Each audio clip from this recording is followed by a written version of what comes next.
குஷ்பு, நீங்க இந்த இந்த நேரத்துல, இந்த நெருக்கடியான நேரத்துல நிறைய இடங்களுக்கு போயிருக்கீங்க. இப்ப இருக்கிற பிரச்சனைகள் எப்படி இருக்குது? உங்களுடைய ஃபர்ஸ்ட் பர்சன் இன்ஃபர்மேஷனா நீங்க பார்த்த உங்களுடைய அனுபவங்களை சொல்லுங்க. 30ஆம் தேதி இரவு தான் நான் வெளிநாட்டிலேருந்து வந்தேன். 1ஆம் தேதி வந்திருந்தா நானே வெள்ளத்தில் பாதிக்கப்பட்டிருப்பேன்.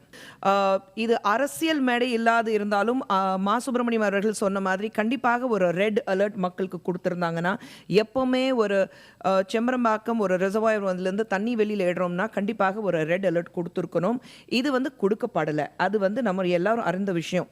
இது கொடுத்துருந்தாங்கன்னா இந்த அளவுக்கு பாதிப்பு இருந்திருக்காது. கண்டிப்பாக அதிமுக சார்பாக சரஸ்வதி அவர்கள் கண்டிப்பாக சொல்வாங்க, ரெட் அலர்ட் கொடுத்துருந்தோம், ஒருவேளை அது கொடுக்காம நம்ம செம்பரம்பாக்கம் திறந்து வைக்கலன்னா இழுப்பு ரொம்ப அதிகமாக இருந்திருக்கும். ஆனால் இப்போ இருக்கிறது கிட்டத்தட்ட 400 பேர் உயிரிழந்திருக்காங்க.